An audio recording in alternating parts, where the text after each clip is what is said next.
What's up everybody, welcome back to the channel. I know it's been a little bit of a long time since I last made a video, but of course Man United aren't really doing many things in the transfer window, for us to be getting excited about. However, Manchester United have agreed a £65 million deal to sign Brentford's Mbeumo in what has been a very long time in the waiting. It's been quite long since United have been working on this deal. I think it's been about 6 weeks since we wrapped up the Cunha deal. This is the next player that we were targeting, and finally Manchester United have had a 65 million bid for Bryan Mbeumo accepted by Brentford. We'll pull up the news article now from BBC Sport. The Cameroon international could undergo a medical with the club before Ruben Amorim's squad fly to the United States on Tuesday for their pre-season tour. The 25-year-old winger is set to become United's third signing of the summer after the arrivals of forward Matheus Cunha and left-back Diego Leon. United submitted their first bid worth an overall 55 million at the start of June. That was at the start of June, and now we are basically in the middle of July, so it's been quite a long time in the making that this deal to go through. Basically, they failed with a second bid of 62.5 million at the end of that month, but the Bees are satisfied with United's latest offer, which is worth an initial 65 million pound and could rise to 70 million pound with 5 million pound of add-ons. So Mbeumo, who joined the Bees in 2019 from Troyes, will become Brentford's biggest ever sale. So in terms of a player hitting his peak, so is Bryan Mbeumo hitting his peak? You can see here from the stats how his numbers rack up. They are looking pretty tasty. Mbeumo recorded career best figures in the Premier League last season for virtually every attacking metric, including goals and assists, chances created and touches in the opposition box.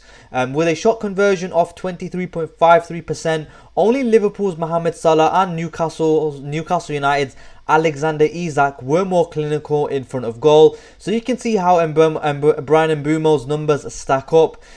So these are in the Premier League. Of course, he's been in the Premier League since the 2021-2022 season. So games started last season. You have a look at that. 38. He played every single Premier League game last season. Started 38 games, and then he's come away with 27 goals and assists. That's 20 goals and 7 assists in the Premier League, which is a lot of goals. More than all our forwards combined. Basically, I think I saw an image somewhere where I think Rashford had 4 goals and assists, basically he's got more goals and assists than all of our forwards combined, which is really good.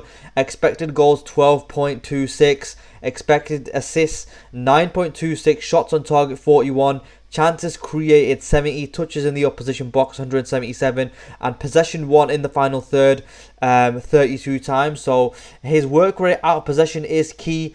And should also be noted, he won the ball back 32 times in the opposition third, ranking him third out of all Premier League players. But perhaps Mbeumo's unique selling point is his running threat with the ball at his feet. He was responsible for 9 carries of more than 5 meters, which directly ended in a goal being scored in the 2024-25 season, comfortably the most of any Premier League player last season. So Mbeumo will have to perform straight away. Of course, he's done really well at Brentford, but playing for Manchester United is very different. So with respect to Brentford, there is no great expectation, let's be honest. At United there will be he will be expected to perform straight away. He is going to be expected to hit the ground running. Of course, he has experience and is a good finisher, and his versatility is a big positive. He can play as a central striker as well as on the wing, cutting inside off the right onto his left foot as well. But he has had one very good season where his numbers were very good. So the question is whether he can repeat that. Consistency in those forward positions is what Manchester United are striving for, because they have not had it with, say, Garnacho or Antony, of course. And they are maybe thinking an older, more experienced player who is more reliable is what they need.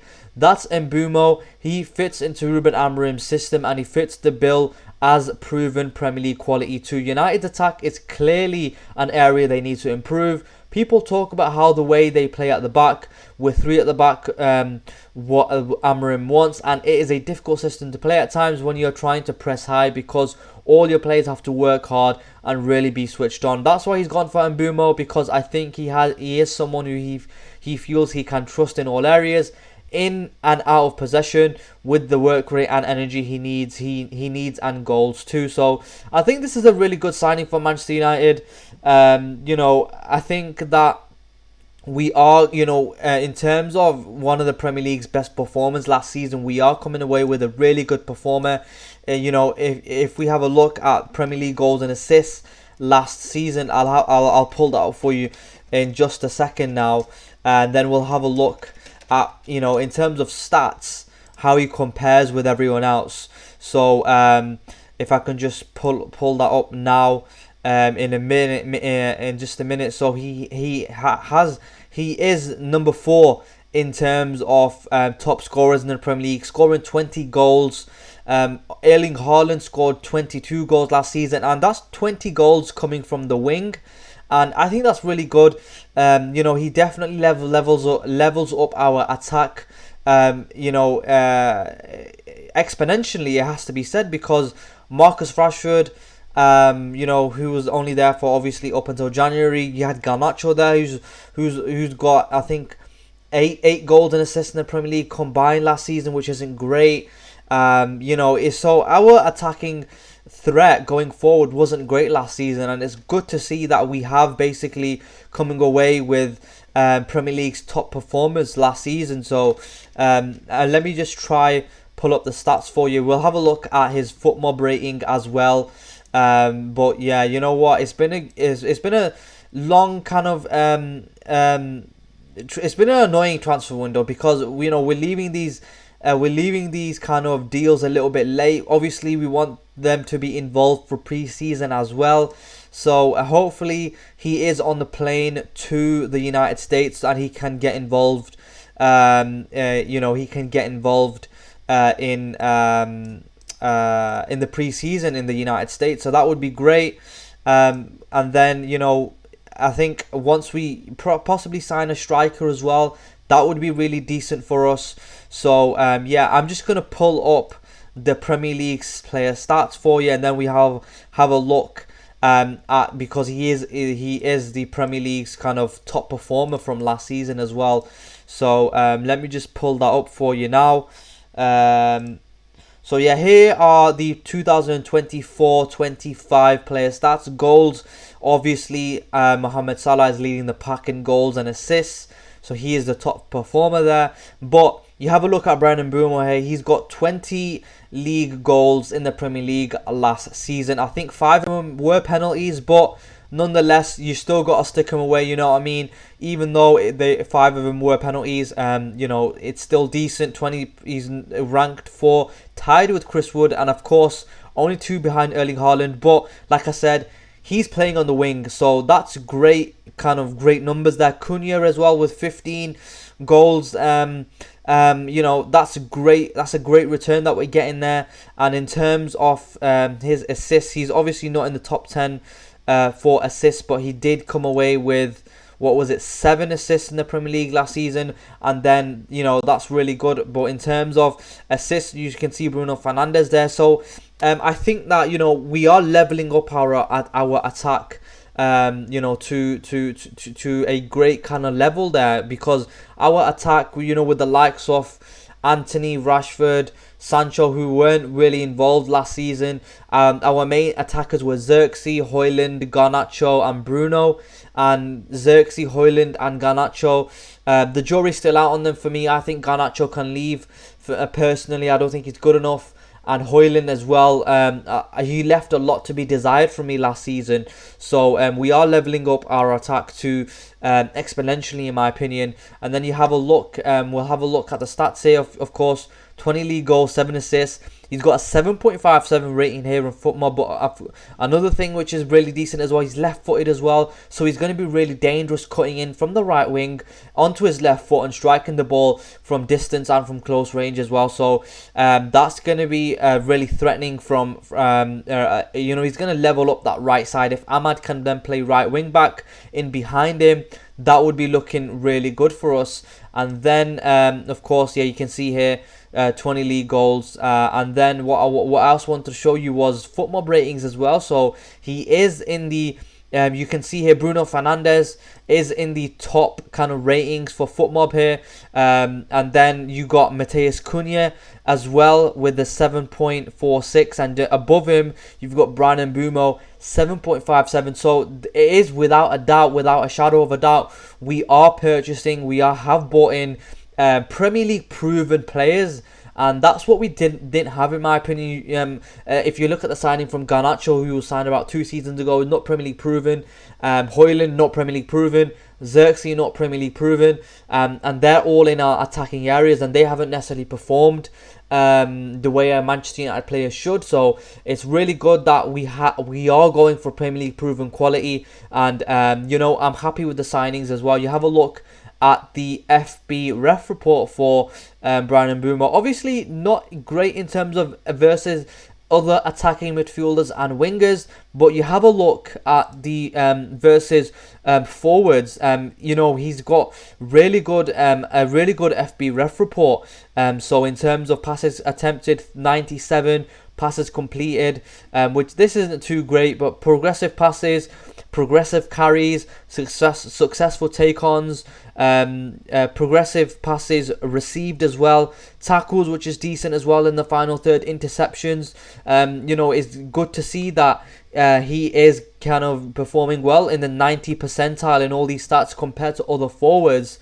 So possibly he could be playing also in the false 9 position as well. So he could play in that role as well. So yeah, I'm very chuffed that we have agreed a deal for the signing of Bryan Mbeumo. I think he levels us up quite a lot. So in terms of some other news, we did complete another signing earlier on in the transfer window as well. This was about 2 weeks ago, but I didn't feel like as if, you know, we really needed to cover that, because I'm not sure if Diego Leon is going to be playing a major role in the Man United's first team next season. But summer signing Diego Leon has been allocated his first shirt number at Manchester United. The Paraguayan wing-back will wear the number 30 after arriving from Cerro Porteño and helping bolster head coach Ruben Amorim's option in the position. The 18-year-old has trained with the senior squad and is settling into his new environment well.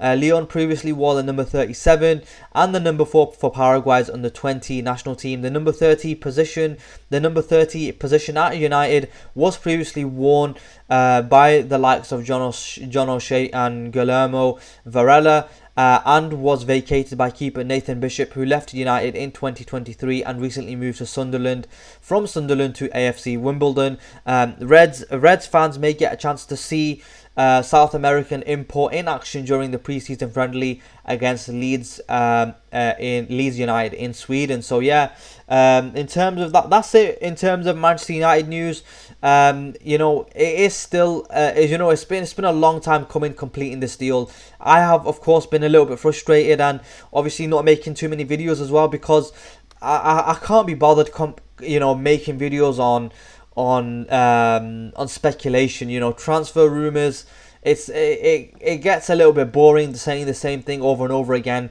You know, we're linked with this player, we're linked with that player, you know, this news article's come out, and you know, it's a transfer merry-go-round. It's a little bit annoying. But you know, the squad in terms of the pre-season fixture to take on Leeds United at Stockholm has been confirmed, and of course we have notable absentees like Rashford, Garnacho, Anthony, Malacia, and who else?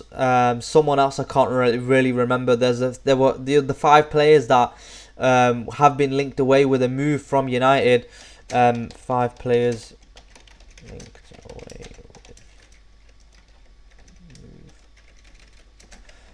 I just forgot the last player, so I'm just gonna try bring that up for you now. The 5 players, yeah. So the 5 players that United have requested, you know, to be moved on: Garnacho, Rashford, Sancho, Anthony, and Malacia. So they're the 5 that have been kind of requested, you know, to leave the club, they are not going to be involved in this preseason friendly that against Leeds. So we'll have a look at the squad as well in full, and then yeah, so the squad to take on Leeds in Stockholm. You've got Altair Bayinde, Tom Heaton, Dermot Mee. I think Andre Onana is injured, so he's out. And then you've got the regulars as well: Dalot, Mazraoui, De Ligt, Maguire, Patrick Dogu, Lenny Yoro, Shaw, Aiden Heaven, Diego Leon, Tyler Fredrickson, Reece Monroe, and Godwill Kokonki. Midfielders: Mount, Bruno, Casemiro, Ugarte, Kobe Mainu, Jack Fletcher, Sekou Kone, Toby Collier. And then forwards: Højlund, Cunha, Ahmad, Chido Obi, Ethan Williams, and Bendito Mantato. So of course, the 5 players that United have kind of delayed the return date for Anthony, Garnacho, Malacia, Rashford and Sancho, because they are looking to be moving away from United. I wouldn't be surprised if, you know, someone like a Rashford stays, because I think he's on a lot of wages as well. I don't think clubs are going to be looking to be taking Marcus Rashford away simply due to the wages he's on. It's going to be difficult to get rid of Rashford, I think, in my opinion. But we'll see how it happens as well. Jadon Sancho as well is another one who's been difficult to get rid of. You know, I think that the players need to prioritize playing football, but you know, instead of being stuck on these big contracts, you know, get out of the club and go play football. Take a wage cut, you know what I mean? If you really want to be known for playing football and stuff, I think, you know, take that wage cut and go out and play, and you know, I think maybe these players would, you know, it would be beneficial for them to do so, because you're just stuck at United. You know, you're not likely not going to be getting enough game time. But I wouldn't be surprised to see someone like a Rashford. I do think Rashford has a little bit of quality, and I think he has underperformed the last season especially. But you know, I wouldn't be surprised if he kind of comes back into the first team fold and is possibly involved in some way next season, because like I said, it's going to be difficult to get rid of Rashford simply due to the wages he's on. But hopefully we do get rid of these 5 players, because then we can bring in some extra firepower up front. You know, like I said, we've got the likes of Xerxes and Højlund, who I think the jury's still out of them. I'm not sure if they have the quality to be playing for Manchester United. But yeah, anyway, that's it from me. Hopefully we do get some more signings over the line. And yeah, if you enjoyed this video, leave a like, comment and subscribe, and I'll catch you in the next one.